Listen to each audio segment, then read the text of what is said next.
so it's limited. But yeah, pleasure to have you here in the talk. This is my first curators talk, so it's a pleasure. That time I already did the collectors and artists and the galleries talk, so it's good as well to see your opinion from the curators talk due to this pandemic scene. And first I will introduce you a little bit. Lolita Cros, you're an NIC based curator. You did some very interesting exhibitions in the Chinese restaurant, rooftop bars, and as well for Art Basel Miami. And then as well you founded the salon at the wing, in the wing. Yeah, sorry, right. So we will talk about this later. But first of all, maybe you can introduce a little bit yourself from your side, how you became curator, and what was your intention about how to become it, and yes. Yes, thanks for having me. So I started curating when I was in college. I went to Bard College and I was an undergrad there. Mm-hmm. I had really interesting art history classes and was learning, obviously, like everybody else, about dead artists or artists that were already so established. There was no point, it was interesting to study them, but there's nothing I could do about their career. And so I started thinking about ways of incorporating new generations of artists into, my everyday learning. And so I started doing studio visits there. And that's how I started curation, putting, groups of artists together, sometimes solo shows. I did them, one after the other, working, usually mixing established and up-and-coming artists together was a really good way for me to kind of offer new perspective on each of the artists' careers. And as you said, I started working in kind of odd places. I like the challenge of working. The first show I did was in an empty apartment. So there was obviously the whole stigma around being in an apartment. There's a kitchen there, there's a bathroom, how to work with those spaces. Then the second show was in a Chinese restaurant in the financial district also, which is even weirder of a place. And it was a party place. So turning that kitschy Chinese party place into like a silent. Yes. I just like that kind of like system of working with unusual spaces. I also thought it was a good way of bringing an outside audience that wasn't necessarily coming from the art world into a space where they could appreciate art and eventually buy it. And then in 2017, I believe, I started working with The Wing, which is a co-working space, and then developed more of commercial practice, working with more clients and kind of helping them develop kind of like a curatorial aspect to their business and collection, essentially.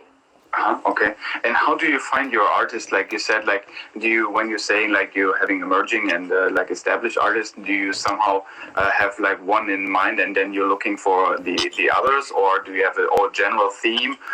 Or how do you create a show? What is the beginning, the basic, the project basic? It depends. I have a running list of artists that I like. So if I go to an art fair, I write an artist down. If I go to a lot of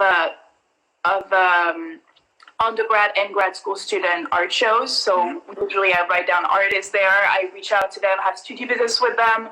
I always keep a studio visit practice active so that one day if I have an idea, I know exactly who I saw in the past year, and I can remember, and like I put them on Instagram so I can even like look back onto my feed and be like, oh, that person would be really good for this show I have in mind. So I have that, and then I'll talk to artists, and then in the conversation I can be like, oh, it reminds me so much of this artist I learned about in art history, and then I reach out to their gallery and see if they're interested in like coming together in a group show. And then usually when I curate the show physically, I'll put them on, I'll put them next to each other and create obviously some kind of dialogue so that the connection can happen outside of just in my head. It can also people see it and understand what's going on.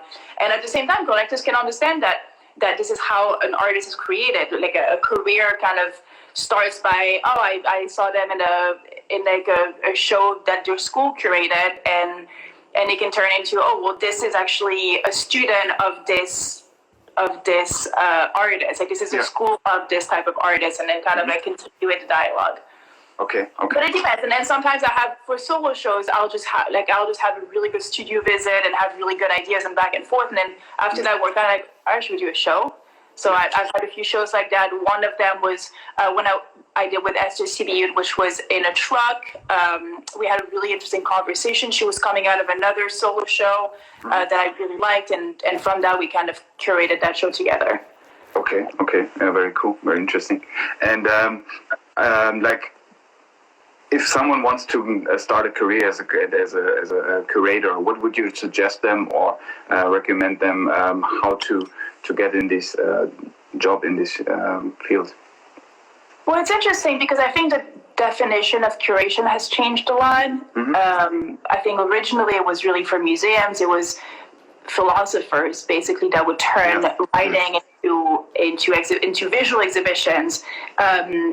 And I think my generation has become more involved with sales, with promotion, with more like multitasking. So I think I would say to a young curator to find out what's their favorite part about that whole process. So I can go, I've actually told younger people who I usually get on phone calls with people who have questions about it. And I'll tell them, like, listen, if you want to give it a try, like I started with throwing parties.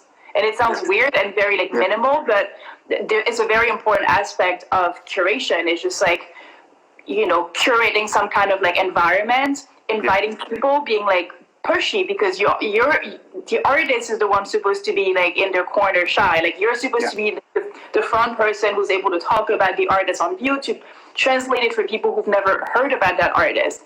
And so, throwing a party allows you to like force people to come, make some kind of flyer that's like you think will be relevant for people, be harassing on emails and text messages, and kind of be present. So it's like a very easy way of doing it. It's still time consuming, and in that process you'll find things that you'll like and some that you won't like. For other people, it can be just write a 10-page paper about a show that you'd like to do, and then highlights what could be possible to do in real life.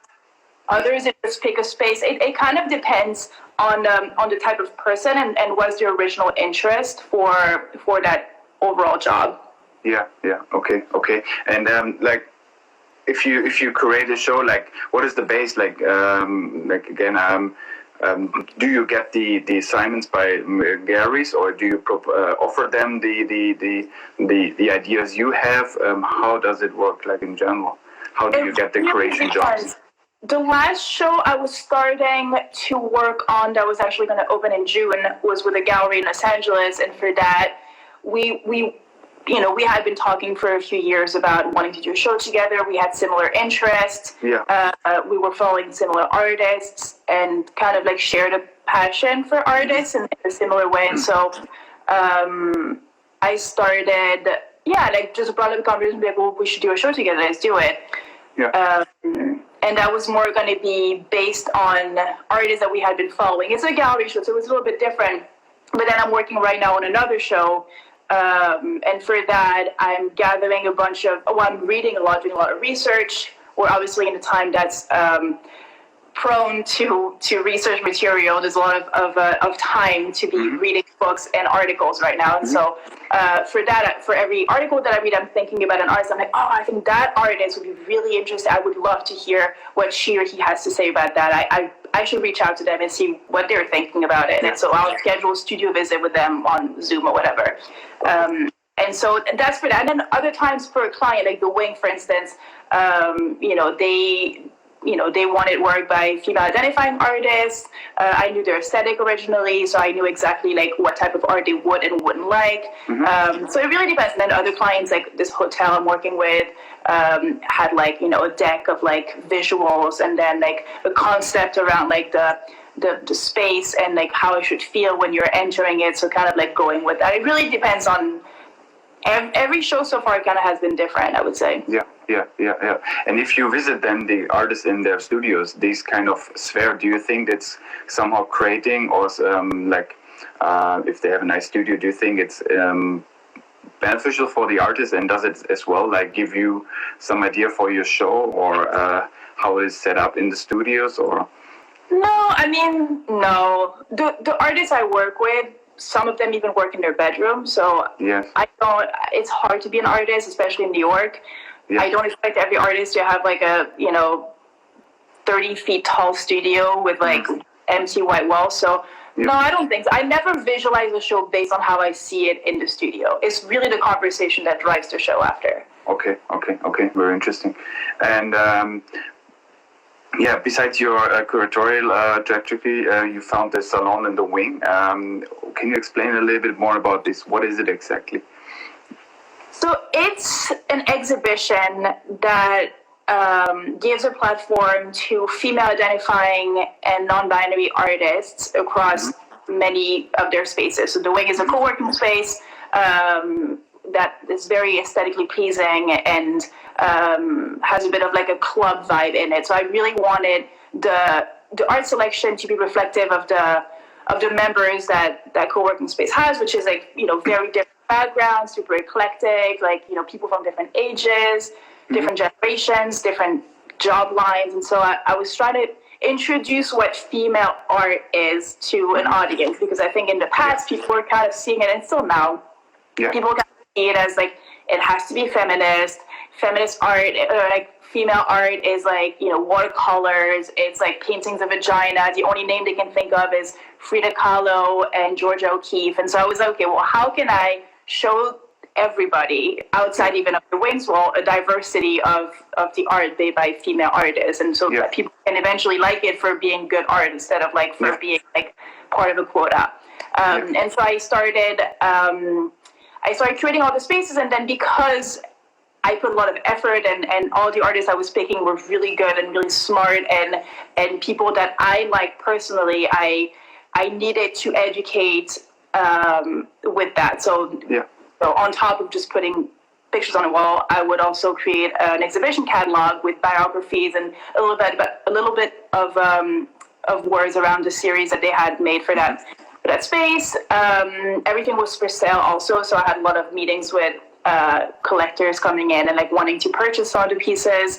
I also did artist talks, so I had like Tina Barney. I did one with Alex Prager, with Chadwala Self, and very different artists, so that people can kind of hear it firsthand, because I get to hear it firsthand from the artists when I go to the studio. So why shouldn't the audience? And then we had like a little bit of a checklist. Like I wanted to treat it like a gallery.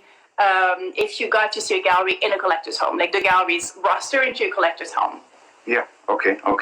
Very cool. And do you think like nowadays it's important for women artists to have a feminist discourse background, on like you had in on their pieces, like in general?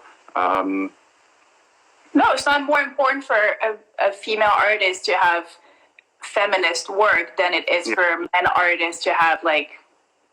Men artists, work. Yes. No, I think it's really. I think what really should be pushed is the fact that a female artist can really make art about anything, and that if they are interested in feminism, then yes, they should. There's incredible artists that I work with who are feminist artists, like Betty Tompkins, Marilyn Minter. These are all great feminist artists. Yes. Other artists just happen to be women, and if they were men, they probably would be making the same thing. And they just don't think about that. So no, I don't think it's important to be a feminist artist if you are a female artist. I think what's important is just that you treat your work as seriously as possible. Yes. Okay, great. Yeah, I agree. And okay, then we can just skip this. Why do you think are women still underrepresented in museum collections, from your point of view? I think because they're still thought as a quota. I think they're still we just made a show of all of our favorite artists. Shoot, we forgot to include a woman in it. Let's find a woman that will fit within that male thing. And it's like representation. The more representation you have of every single type of artist and type of person in art, the better chances you'll have of just picking one and forgetting even what they look like. So I think it's just a lack of representation. Before before museums, there's also galleries. Like, not many galleries have a 50-50 roster. You know what I mean? Like, a lot of them have no women, and people won't even notice that. And it's fine. Listen, I think people are now thinking about it. For some, it's a little bit of an effort to include women, and they wish they could just include another man that they like. But eventually, I hope that they'll see enough of them that they'll just include them because they think they're good, and eventually will sell to museums, etc. Yeah. But for me, it's always like the thinking, like, because for me, it doesn't matter if it's male or female, gay, whatever, like from my collector's side. For me, it matters the art, and the background is in the first side it's not important. You know, if it's a flashing piece and I love it and I want it, then the rest is not important for me. You know. Yeah. So, and I think this, let's say, kind of ratios and like, okay, we have now so and so female, male, and we need to have more female in the collection or in a museum collection or in the gallery. I think it's something somehow like making it a little bit strange, you know, because in the end it should be like the art should talk by themselves, you know, the artist what they want to say, and then it should be as well like then is a wrong thing, you know, and it doesn't matter in the end if it's male, female, gay or whatever, you know. This is from my side of view, and I never counted my let's say how many males or females I have in my collection, so and it doesn't matter, you know. I love all of them, so it's not important, you know, in the end. So it's fair. I think a lot of people don't have that ease, and for them a work, like, you know, I've overheard even at openings of some of the artists I work with, people not knowing who the artist was behind the pieces, and when I told them, oh, actually the artist is right here, her name is blah blah blah, they'd be like, wait, she's a woman? Like, oh my god, good for her. Like, I really didn't know a woman painted that. And it's just like, and it's funny because I could see then that something happened, and they were like trying to rewatch what they had just seen with a filter of like womanness, and I'm just like, but it's funny. I mean, listen, I see it even with established collectors, advisors. It's I think eventually I'll come to be normal, but so far it's still a little bit of a work. But yeah, I agree. Before I started curating, thinking about that, I was doing 50-50 without even thinking about it. It was just because I was exposed to women, because I went to school with them. And so when you go to school, there's just as many artists that are studying art, well, you know, in the studio art, what do you call that? Major, you still have as many women as you have men. It's just when they come out that it starts, the balance starts like shifting a little bit. Yeah. Because for me, like as well, like, okay, I'm having design background, and I know like in that female like designers or artists as well, they have a very good feeling for colors and combination, especially in design, and several like jobs which are related to colors and materials are like very let's say dominated by female, and they do it like much better than their men let's say colleagues and something. So and sometimes as well, like if I imagine like what is her name, not Jenny Saville, but like the combination of colors is sometimes much more interesting with female and than somehow like with male. Yeah, I don't know. I think I try to stay away from generalizations just because there's I haven't noticed it, so I'm not sure exactly if there's an actual difference, but maybe yeah. Okay. This question we already had. General like currently in New York, the pandemic scene is pretty crazy too. How do you think will this affect like curating and the exhibitions, the galleries in general, from your point of view, especially in New York now because you're living there? Yeah, I don't know. It's a conversation I've been having with a lot of artists because we're all trying to figure out what the future is. I see, obviously, from more of a spectator point of view, the viewing room invites that I get from galleries because Freeze is happening right now, which is, I'm just watching it, trying to see what comes out of it. I'm curious to see if they'll be able to sell anything. In the past, I've been able to sell more online, actually, than in real life. So I feel like already the world was shifting towards the JPEG buying. Yes. So that, because to see if that actually happens, because some pieces you just kind of need to see them in real life. I'm interested to see what VR and that whole medium will turn into, and I think it'll be a good way for certain maybe younger artists to experiment with mediums I didn't even think of before, like maybe more augmented reality, like, you know, things like that older artists who've been established and kind of like had their thing going for themselves might not even think about. So I think the creativity that will come out of it and the resourcefulness that'll come out of it will be very interesting, and I'm excited to see that happen. For galleries, it's tougher because they have overhead, you know, so I hope that the medium-sized galleries will make it through. You know, obviously, like every crisis, it always ends up becoming that the big guys become even bigger and the small guys become crushed. So, you know, we have to be ready for that to happen. But listen, I do feel like the 2000s kind of brought a movement of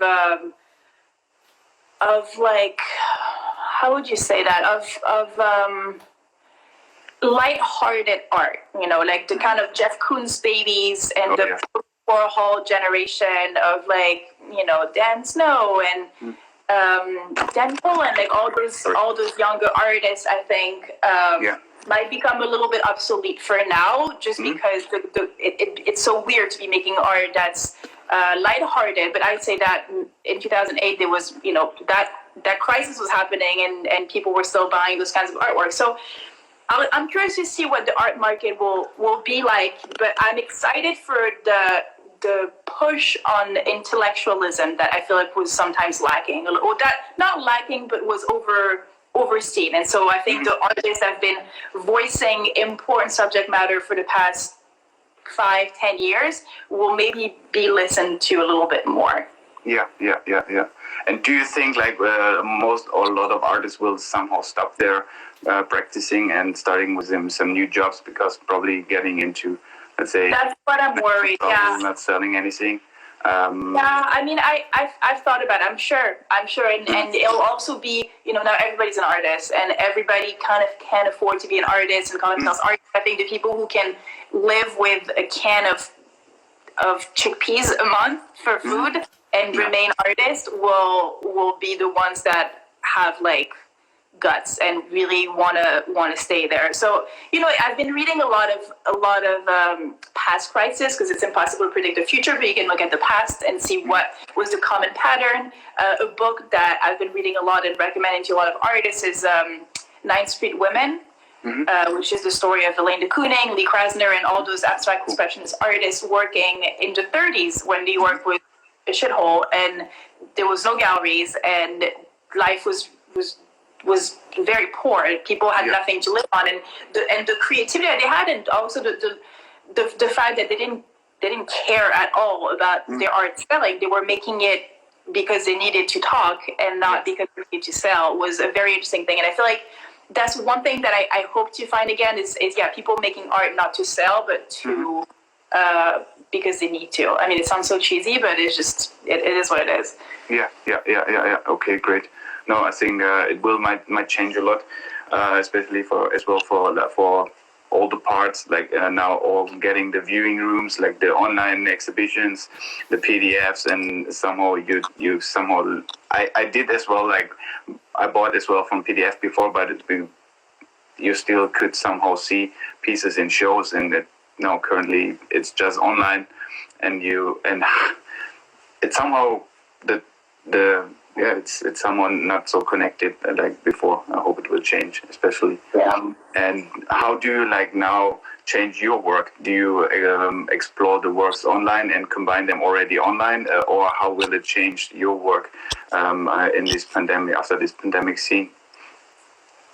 Well, I'm kind of treating this whole pandemic like a residency. I'm treating it like all my homework has to do with researching, with conversations with different people, mostly artists, obviously, with watching movies. I'm doing a whole movie marathon around Vietnam War movies. And another crisis. And trying to like do all that research so that when the world starts clearing and we start seeing what the future will be, I can kind of like jump right in it. I'm not ready yet to do an online type of gallery. I'm too I don't know, I get frustrated with online stuff. I don't know how to calculate it. I would have to hire someone to like do it. I can't do that. It's not for me. But the show that I'm working on right now might turn into a book. So I don't know, thinking about different ways of translating an idea. But I think time will tell, and I'm not worried. I do think that we will have exhibitions like we used to see them. They might be less crowded. Yeah. But maybe it's better. I mean, I never go to openings because I think they're too crowded. I like to go to museums right before they close so that it's empty, So that's perfect. Absolutely. That's the most amazing. One time I had like the whole museum for me alone because soon it was closing. It was like a stunning, amazing feeling. And then when you can somehow get connected, because otherwise you get all the crying kids running around and you can't. I know. In Florence, that's true. I went to do Uffizi, I think, that I saw completely empty. I saw the Botticelli's like right in front of me, completely empty. It was spectacular. Great. Yes, and from my point of view as well, like from the collector side, do you think art collector have to have somehow like a curatorial thinking, background, philosophy in their collection? Like having a general theme, which is somewhat curatorial? No, I think eventually it comes into place. Like people start buying because they like something, and then, I mean, I think a good collector is someone who's curious. It's like everything. It's like to me, a good friend is someone who's curious, someone I can have conversations with, and it's the same with collector. I think someone who, obviously has like seen something on Instagram that they like, and they're like, hey, I really like this. Like, what do you think about it? I'll be like, okay, well, if it's good, if you like it, then let's get it. Yeah. And sometimes from those conversations, I'll be like, oh, you might also really like this one artist that I think like talks a little bit about what that conversation we had around that article in the New York Times, whatever. It can really turn into anything. Mm-hmm. And then they'll be like, oh yeah, I want to see it. And then from that, they'll buy it. And then you fast forward 10 years and they have a collection that kind of makes sense altogether because they are who they are and they think the way they think. And I'm a collector myself and the pieces that I buy don't necessarily make sense together. Like I wouldn't put them in a group show, but I know that there's a common thread in the way I buy that will make me one day or maybe more cohesive collector. Mm-hmm. Yes. And then kind of how I treated every other artist that I've collected is right before they go to grad school. Or the last piece I bought was by Madeline Hollander, who had that show at Borderlandy Gallery that I really, really loved, which was like, how do I explain that clearly? It's a very simple show, but I'm horrible at explaining stuff. She basically had synced the traffic light of the corner where the gallery was to the gallery, and everything was installed in like headlights and tail lights from cars, and it was like not even a loop. It was just like going live with the corner of the gallery. So every time there would be a red light, the entire gallery would turn red because all the lights would be breaking, and every time there was a green light, then the whole gallery would turn white because cars would just be driving. And it was just very simple, very very very very how do I call that? Like, very simple. Just like you can explain it, people get it. It's easy. It's smart. It took her 2 years to research that show. I really liked it. I was like, I need to keep something from that show. I couldn't buy the entire installation because you need a museum for that. Yeah. So I bought a drawing that was a study from it, and I bought it because it was her first. She's a choreographer, and it was the first time she made an installation. It was her first installation without any choreography involved. Yeah. And also because I think her career is about to change. She's about to have a solo show at the Whitney Museum, which I think will change everything for her. I think the fact that she's had that experience with dancers might change the way she'll see the rest of her practice. So I like when they kind of switch it like that, and that's when I want to like grab it, which is kind of what I'm doing with most shows is trying to like grasp a moment that I find interesting and hope to always think about that moment when I look back at their pieces, which so far for all the pieces that I own is the way I still see them. Okay, very, very cool, nice. No, it's very good. Like if you have like this background of creating and then collecting, I think it's very nice. You have the whole you see everything. Yeah, for collectors, for me, it's always like the passion beside my normal job. You know, you have to do like a lot of effort in doing some side research, and if you're like working in the industry as a creator and you have the broad picture or the broad overview, it's much easier to collect. That's very nice. Cool, great. I would like to hand over to the community. If you have some questions to Lolita, now it's the time. Please, I'm open. We already have here one. Let's check. This is just a comment, not a question. No, we have to wait a little bit. For example, what is this great picture behind you? Is it... I'm not in my house, so I can't take credit for it. Okay. But it's a Joe Bradley work. It's not mine. Wow. Yeah, I was kind of recognizing it. So it looks like a Joe Bradley. Very nice. Okay. We're waiting for some more questions. I think we just got one. How do you go about this art, as in what website, social media platforms do you rely on? Yes. It's a question that comes back a lot. Really everything. Obviously Instagram. I feel like if I had said that 10 years ago, people would have cringed, but I think now they understand it more. I wouldn't buy something after seeing on Instagram, but I will flag it and then reach out to the gallery or the artist and schedule a studio visit with them. Okay. Or at least like put them on my radar, so next time they have a show, I'll just go see it. So I use it more as a way to flag it. And then residencies, you know, in San Francisco, there's Minnesota Art Project. In Chicago and New York, there's Mana Contemporary. There's lots of great residencies. Sometimes also building like artist studios kind of turn into like open studios. They have 2 days out of the year where they do that. So I'll add it to my calendar and then go. What else? Artist references. A lot of artists have told me, hey, like, you know, check this artist, you might like it. And I always look them up and I sometimes work with them. Yeah. And then art fairs also. I mean, the bigger ones, usually I write down the name more for like, I don't know, a collector or just like loaning works or like consigning works from them. But smaller fairs, there's a bunch of smaller fairs that I really liked and I think are getting better. And those I go every time. Like even Spring Break Art Fair. I don't know if you guys should have that in Berlin. It'd be a really good fair for Berlin. It's a great fair in New York, and I go every year because I always discover artists there. Sometimes it's good, sometimes it's bad, but it doesn't matter because it's very authentic, which I like. Yeah. So different platforms. Okay, and Artsy, do you use Artsy as well? I'm like watching mostly Artsy or Instagram. Do you use Artsy as well? I don't use Artsy. I'll use it to check a price on a piece, but usually I feel like those prices are never even right, so I usually just go to the source. But no, I don't know. I don't even know how to like use it on my phone. I don't have an app or anything for it. So I really use, or like press also. Like if I see an article about like, you know, 5 artists you should check out, I'm like the sucker who will look at it and be like, okay, let me see. Okay, we have the next question. With the benefit of hindsight, would you do anything differently in your career?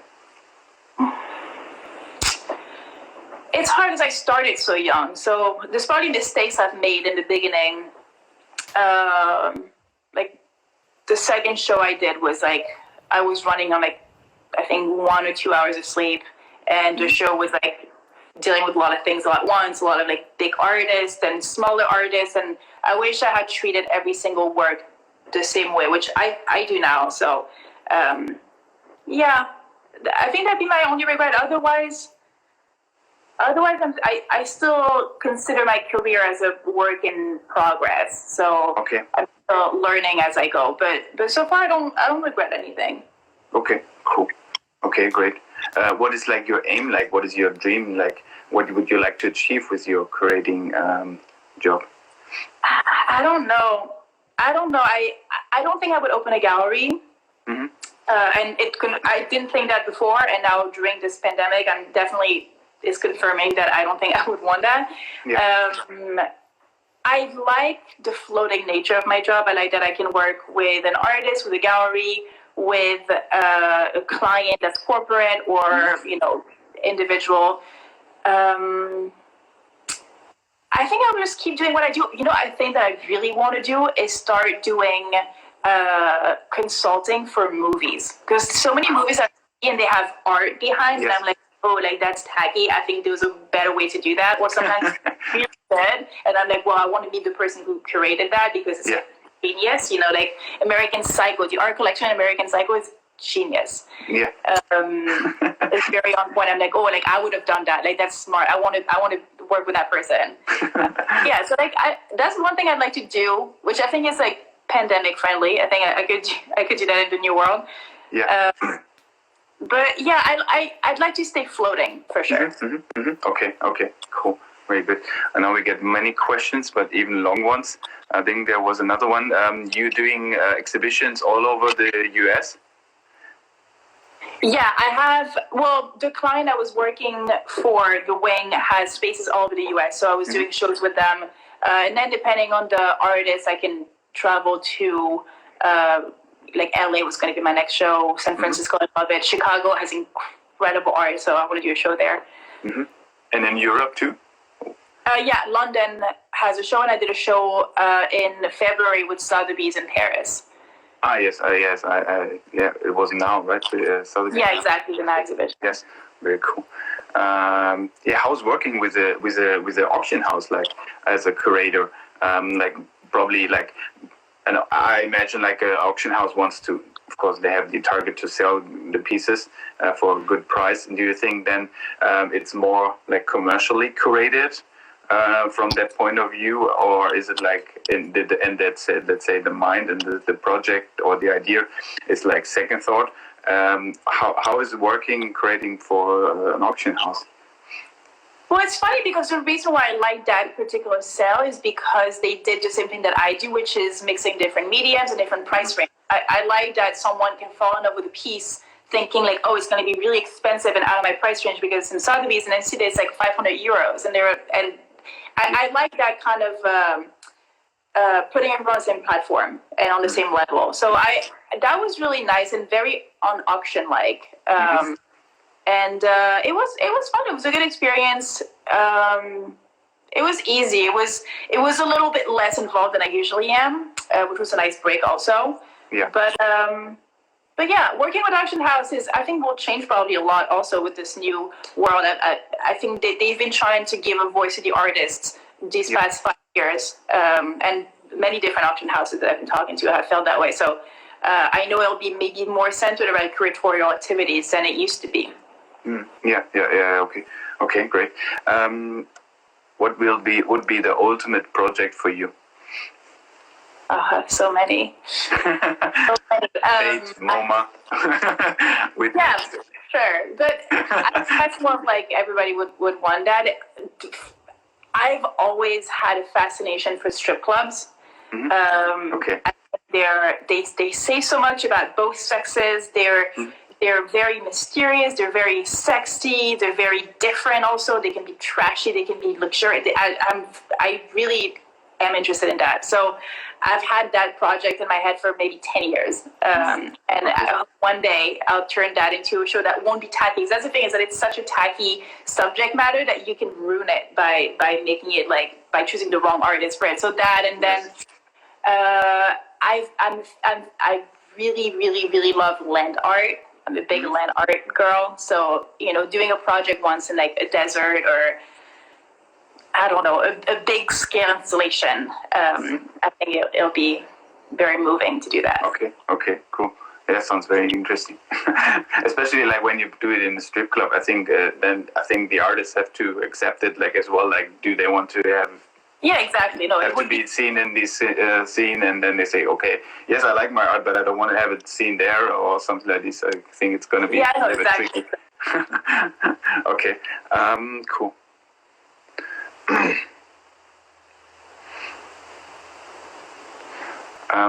Delphian, I'm Juliette Nelson. I'm not so sure about talking about Delphian Gallery, which was in the talk last week.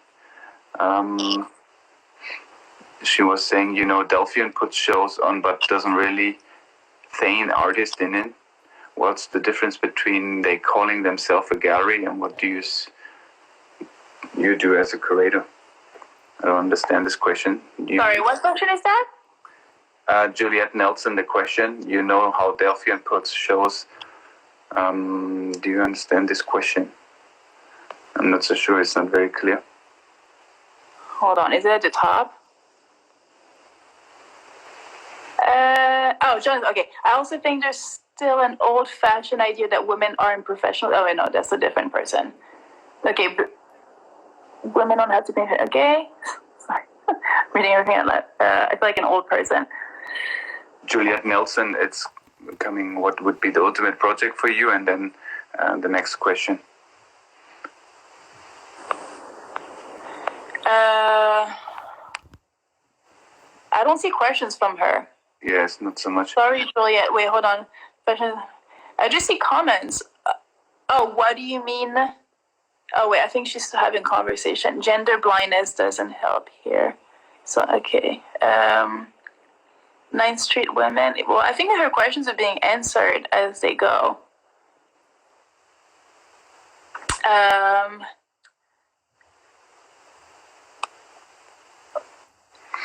didn't quite catch that. Your shows are all of it. Oh, wait, I answered that question already. What would be an ultimate project for you? And then Laundry Room Studio said, just started creating during social isolation. I'm not even sure if it would consider my work art. Most of my work revolves around making the news brighter, newspaper, and my canvas. What is your advice for someone just starting to create with no traditional experience? I'll answer that question because I can find the other ones. But I think it's great, and I think a lot of people are doing that actually right now. They're finding ways of stop doing what they were doing. People are quitting their jobs, or they got fired, or they want to go into nonprofit when they've been working for like very much for-profit kind of businesses before. Creativity is, I think, one of the result of crisis. I think people kind of like need to like shift everything and move forward with their lives and try to find beauty and sublime in places where there aren't any. And so I think it's great that you're doing that. And I think my advice would just be to start educating yourself also. Some people find that they don't need to watch a movie about an artist or read a book or go see exhibitions to get inspired. Some people get inspired by the streets, by seeing people at their windows, by going to nature. So I think find things that you'll find inspiring because they'll probably inform the art that you'll be making and the ideas that you'll put on papers. So yeah. Okay. Just like go into research mode, whatever that kind of research looks like for you, and then it'll only make your work more interesting. And I don't mean that in a pejorative way, but more in I think you need to be full of information and full of thoughts to make something that will be challenging for your own good. Like you need to challenge yourself all the time to be a good artist. Okay, cool. What is your perception of artists who also work as curators? There's tons.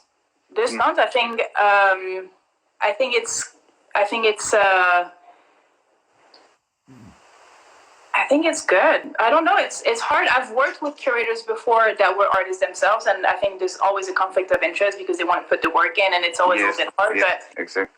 I think it's normal for artists to want to curate work also because you're in it and you're thinking, and you probably have specific ways. Like I remember going to see the Maurizio Catalan show at the Guggenheim years ago and thinking like that guy definitely curated that show. Like there's no way he just left it to the curator. I'm sure he co-curated it. He had to be involved in it because it was so much about the placement of everything.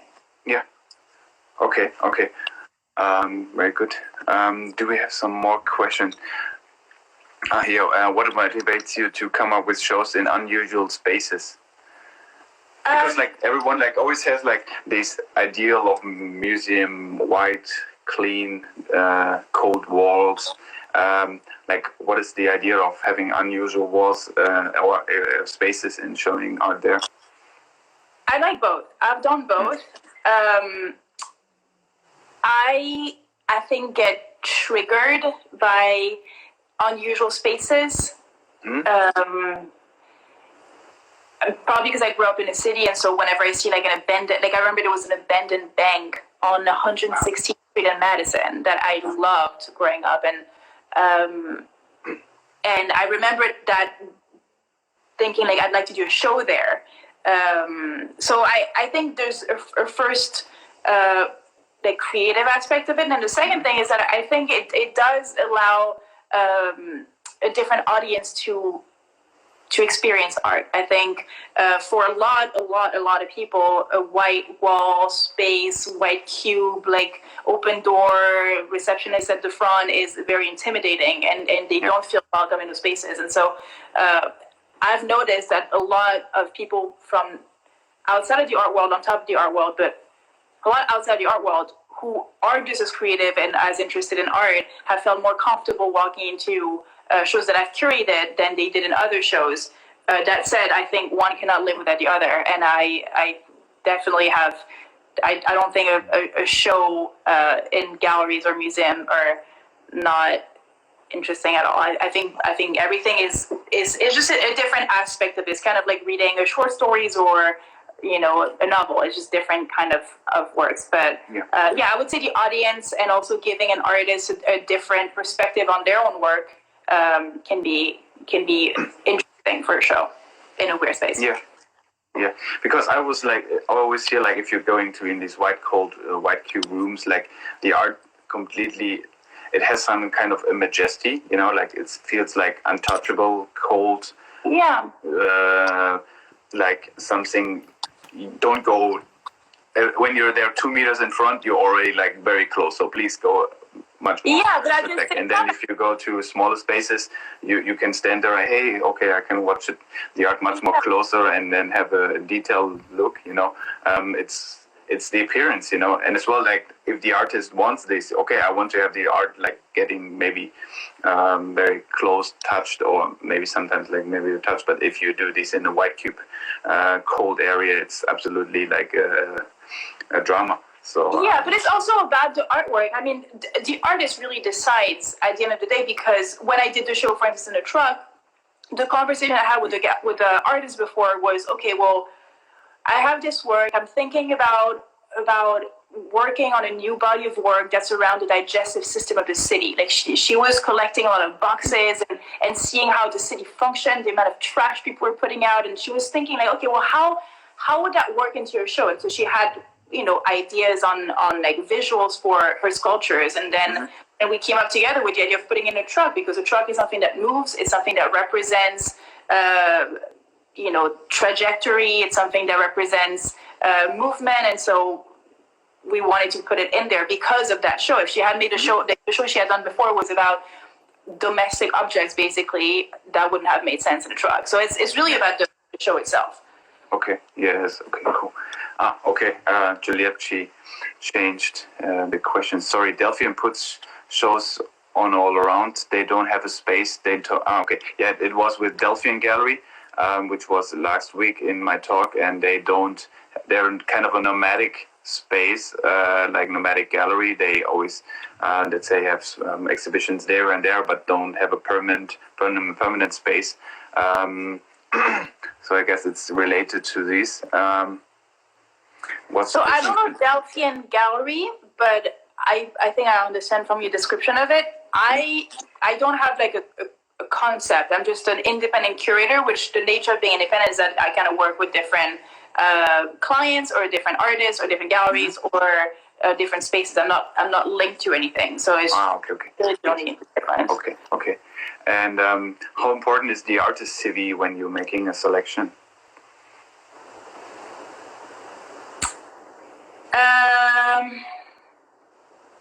I look at at it, I don't think it's that important. I've worked with artists who are so young they didn't have a CV.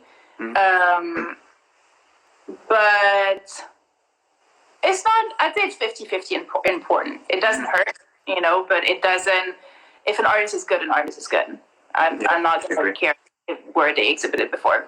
Yeah, I agree. What do you think? Oh, sorry. Collector's side. Yeah, exactly. I feel it's probably the same for you. What do you think characterizes the generation of artists? From Natalia Fuller. I don't know. It's a hard question. I think we're too in it to know what characterizes them. I think there's definitely been more of a social economical thematic around the artists that I've been paying attention to, but maybe that's just my taste. Maybe there's artists somewhere else that are doing work about social media that I'm not paying attention to. But I've noticed that at least in the museums and in the galleries, there's more importance into the background of an artist's work rather than the physical, aesthetical aspect of it. And the work kind of become more complex also aesthetically. There's a lot of mixed media, but I don't know how I would characterize that as a whole. I think brain work. Brain work. And what do you think about, in general, about these current, let's say, hypes and trends? As you know, certain artists from certain region with a certain, let's say, sexual background, things like these. Do you think, is it kind of a hype, a trend, or is it something we should already still, let's say, think about the next step, or still talking about this from the curatorial point of view? I think I struggle with the word hype or trend because while it can be for some, it is not for others. Some galleries have been following artists and really, really putting an effort into trying to represent every kind of artist. And they've been doing it for a while, and while the art world kind of had to catch up to that and be like, oh wait, we only have white artists. Oh wait, we only have men artists, and all of them are straight, and blah blah blah. It allowed for more people to pay attention to it, and so to make more of an effort. So yeah, that effort is kind of like a rush that developed in the past 3 years that wasn't really happening before. I hope it doesn't stay a trend. I think it probably for some will stay a trend, and then they'll be like, okay, whatever, I have enough of those. I'll move on to my good old white men straight artists. That said, I don't think trends happen like that. I think it stays in people's mind, and then they kind of feel stupid when they don't think about it, and it becomes more of a reflex eventually for then one day for it to be just oh, I picked that artist because they're good, not thinking about what they look like. Yeah. Okay. Great. Yeah, absolutely agree. The art should speak by themselves. What are your all-time favorite artists? I always answer to people, but I don't care. I'll say it. Manet, Edouard Manet is someone that I mention a lot because to me he's so modern, and it really was the perfect link between photo and painting and writing and philosophy. There's so much that he represented. I think he was also extremely inspired by older artists like Goya, and he kind of represents the past and the future to me. Lina Yadomboaki is, I don't even know how to pronounce her name, but I think that's how I pronounce her name. I write it, so I know how to write it. But she's, to me, kind of like a younger Manet. She moves me the same way that he moves me. I can look at her paintings and cry. Then I also have Felix Gonzalez Torres, who is just as moving, very different, completely different. He's not a painter. He's an installation artist. I don't even know how you would call his work. He's incredible. Who else do I have? Nancy Holt is a land artist who I also cried when looking at her people experiencing her piece, really. This very, very, very, Billy Zangewa I just saw got represented by Lemon Maupin Gallery, and I've been following her work for years, and I loved loved her work when I saw it, and she's with a gallery in South Africa, so it's impossible to get her. Yes, I just received the newsletter today too. So cities and awesome. Good for them. Amazing. Yeah, we had 2 weeks ago. No, it was 2 weeks ago. Yeah, two collectors from Greece, Harry and Lana. Sorry, and they have several pieces, and it was one piece above their bed and was stunning, and everyone was like commenting on her work, like, oh, it's so beautiful. I know. I mean, her work is incredible. People have been, and it's so hard to get, I have to say. I'm waiting for ages. 2016, it was impossible. Yeah, Billy Zangela. Okay, great. What are some of the greatest challenges you have come across in your careers so far? I think something that is always hard is when you know and you have to convince other people. Like, I've told so many people, collectors, you have to buy this artist. Trust me, you have to buy her now. You have to buy him now. They're great. And because I'm young, and because because you don't trust the first person who tells you something. Sometimes it doesn't get to that point, and then later on they're like, oh, I should have bought it. So I think trying to convince people is sometimes hard, which is why I think I do it better with art shows. Is that I just have to put it on the wall, and then people can just see that it's incredible, and then they'll just. But a lot of people have missed on crazy. I mean, I won't even get into details, but people could have made lots of incredible investment and live with like masterpieces if they had bought it at the time when I told them to buy, including Billy Zangela. Okay, great. Instagram's already counting down 1 minute now. We have. If you want, we can reopen, and all the community can ask you a little bit more questions if you want. And then I will close this here. And to the community, please all join again and already prepare some great questions for the next session. Okay, great. Then see you speaking soon. I'm just closing and opening again. It's always okay. Do I have to do anything on my end or no? I'll just send you the link again, and then just like in the beginning. Okay, perfect. Okay, see you soon.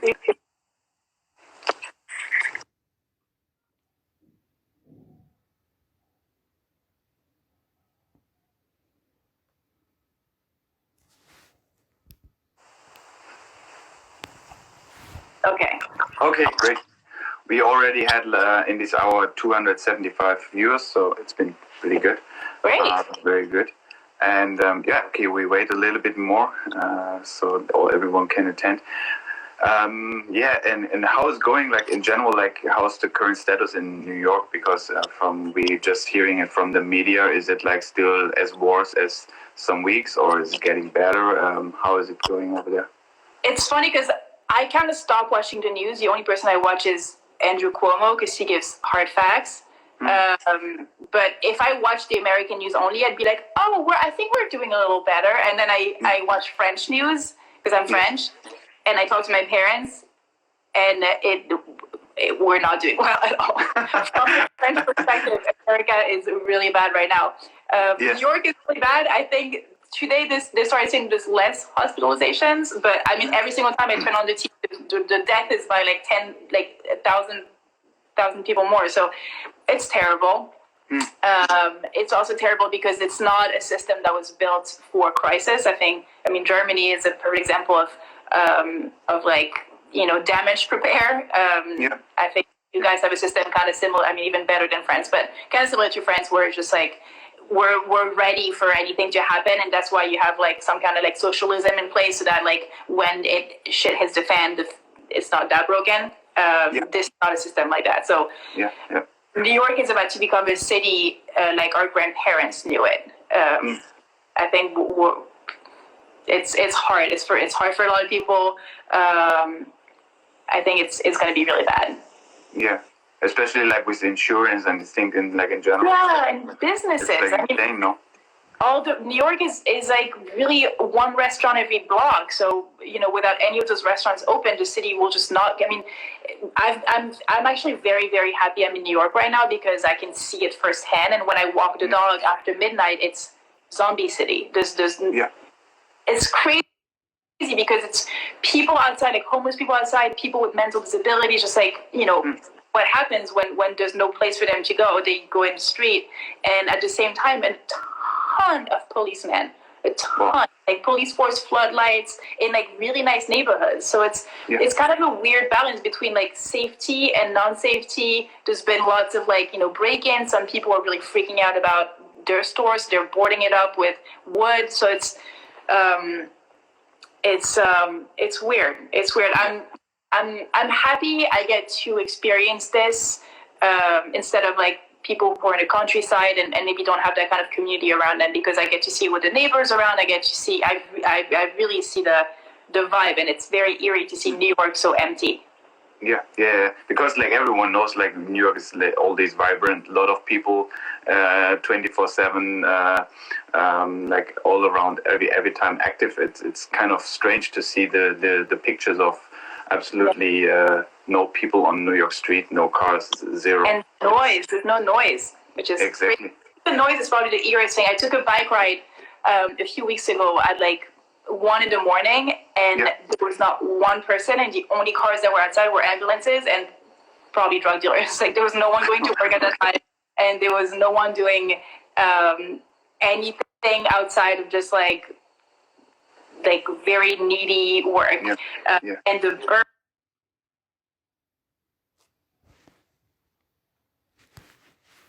I was on the West Side Highway, and the birds were chirping.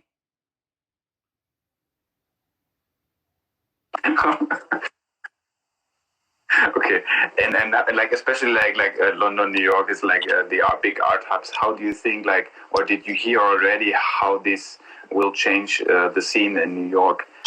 Fairs, galleries, from your friends, which in art world, how? I don't know. I think art world right now is doing damage control, and they're offering discounts.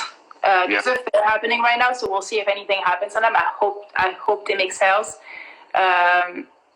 But yeah, everybody's gonna take a hit. The art world is gonna take a hit.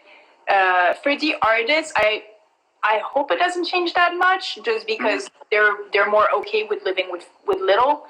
For galleries, it's gonna, people are gonna get fired. It's gonna be really, really hard. It's gonna be really hard. I don't know yet. No one is like also transparently talking about it now. So I'm like, talking to galleries who are kind of like taking it one day at a time and seeing how it happens. But yeah, it's going to be a ghost town. I think a lot of businesses are going to be closed and staying on the market. What happened after 2008, but even worse. Yeah. Yes. Let's see what happens.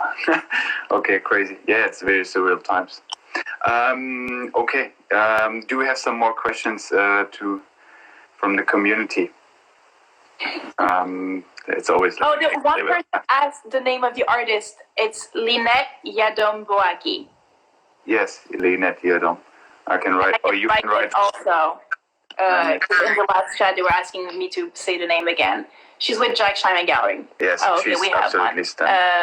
One of my favorites. What advice to some curator who would? Yadom. Yeah. Or I'm not sure if I write the last name right, but I think it's like this. Lynette Yadom. Boakye. Y-E, yes. Boakye. Yes, she's absolutely stunning. Very nice. Yeah, it's incredible. So what advice I would give to a young curator who would like to follow in your footsteps? So like I was saying earlier, I think start with figuring out what aspect of curation you like, whether it's the organizational side of it or the promotional side of it or the intellectual, everything. I hope it's still the intellectual side of it.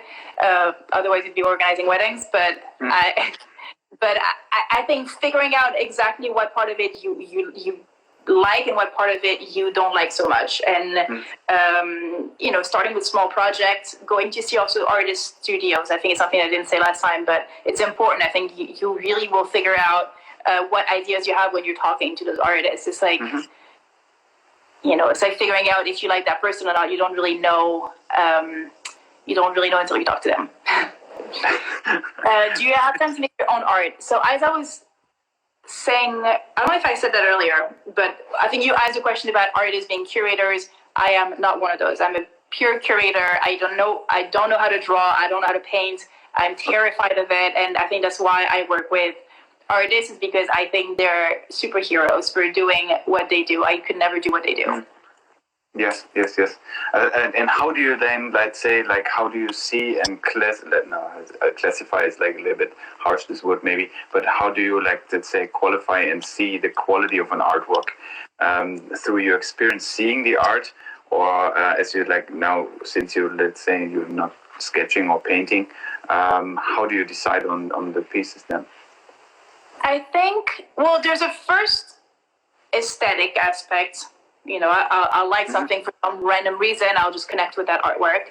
And then I'll want to know more about it. So then I read about the artist, or I visit the artist. And if their words and the way they feel about their pieces support the piece, then I'll like them even more. It's kind of like going on a date. I often compare it to dates, but, you know, you can like someone, you swipe right on Tinder or whatever, you like them, you go have a coffee with them because you think they're hot. And then they have nothing to talk about, and you're kind of like, all right, never mind.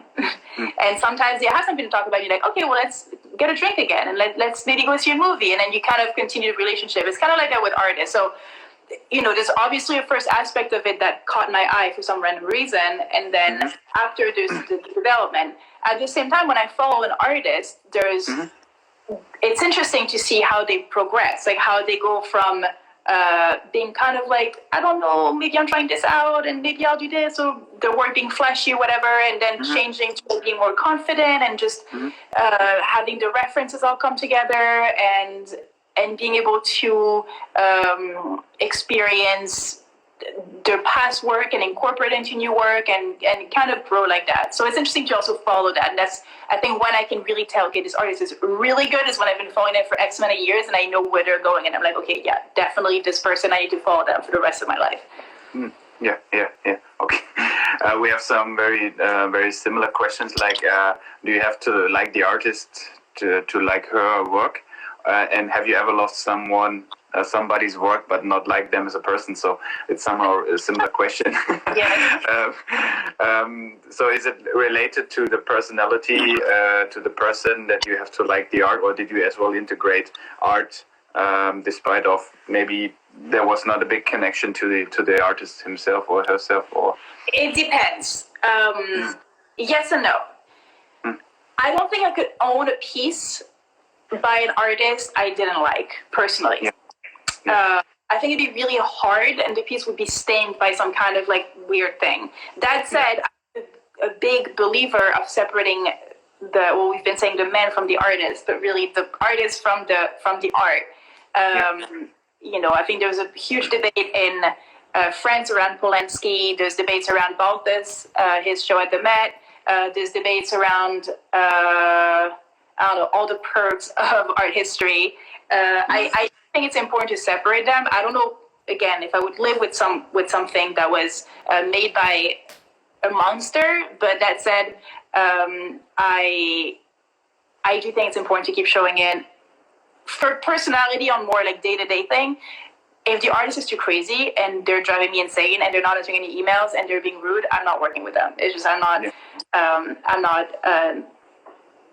you know, a victim. I don't want to. I think sometimes as well. I'm interested. Yeah, for the collector as well. Like sometimes you have like, oh, I love this work, and then suddenly you get into contact with them, or sometimes even with the galleries, and then I had several situations like this, and then suddenly it went out weird in terms of conversation, in terms of that it's not fitting the collection, and suddenly you see the artwork in a completely different way, and then you say, okay, I will not spend any money on this, you know. Seriously, you can keep it by yourself now. So, and it's the same, like, if it can affect the artwork tremendously if the gallery or the artist somehow has like the personality somehow not working. And it's tough because a lot of artists have troubled personality. A lot of them are in their own bubble. They don't go outside world the same way that like you and I might see it. And they really struggle with anxiety, with different things, and trying to like I mean, this artist I've been working with, she's probably in her 80s now, and she's had museum retrospectives, and yet she still doesn't have a gallery in New York, and I know this because she's very, very, very, very hard to work with. Very hard to work with. Yeah. And she has a gallery now in Paris, which I'm very happy for her, but I think the distance is good because she's in New York, so I'm glad that there's kind of distance because she's so hard to work with. Okay, great. Do you show an artist's work more than once along their careers, especially as you work with emerging artists? Yeah, definitely. There's artists I've been working with since 2012. Maybe okay. Before. So yeah, I definitely show them more than once. And do you use then let's say like pieces you already had in the show, or do you use new pieces? No, I try. At this point, I'm not in a place where I can like show old work, and it's like almost like a retrospective like type of thing. So no, I try to get newer works. Get new works. Okay, great. Okay, do we have some more questions? Hold on. I think there was some earlier that we missed when we were there. Oh, have you ever worked with an artist who then stopped making art? Yeah, I have. And it happens, and it's sad, but I can't blame them. It's a hard life to choose. So, and also sometimes they go into other careers that they're even better at, and that the world needs them for. You know, this is an incredible artist that I love, and I did a show with her, and then she became a teacher, and she's probably better for the world for her to be a teacher than another artist. You know, like she's an incredible teacher. She's probably going to change all this kid's life, and her creativity will be useful in a very different way than they would be on like a wall. Yeah. I guess we will probably have it not this pandemic scene a lot, so that might some artists will stop their work. Yeah, exactly. I'm sure that's going to happen also. I think that's. Oh, do you have time to make another answer? I think we answered everything. Yes. If you have some last questions, please write now. Great, cool. No, it's been a pleasure so much. Yeah. For taking part in this talk. This was the first creators talk, but it's great to combine as well with collecting this that you're collecting too. So it's a surrounding theme perfectly. And thank you so much for joining. Thank you for having me. I will record this as well, and then we can put it as well on YouTube and share you the link as well. Great. And if you want, of course. And thank you, everyone. And if you can give us some last advices, maybe to young artists, to young collectors, curators, from your personal point of view, to sum it up. Last advice. I think I'm from the school of you do it and then you figure it out later. So if you want to be an artist, if you want to be a curator, try something, try making it happen. You can really do it with zero money. You can find ways. It's just time. So try doing it and see if you like it. And worst case, you don't like it and you have to do it again. And maybe you don't like it and you find something else that you like in that process. And then you'll end up with that instead. Yeah. Yes. It's always failing, success. Yeah, and it's so cheesy to say that, but it really is true. From my mistakes, probably more than my successes. Great. Okay, everyone, please take care as well in New York. Please take care, everyone, and stay home and safe. Thank you so much, and hopefully speak soon. Okay, Bye. great. Thank you, man. See you, everyone. Bye-bye. Bye.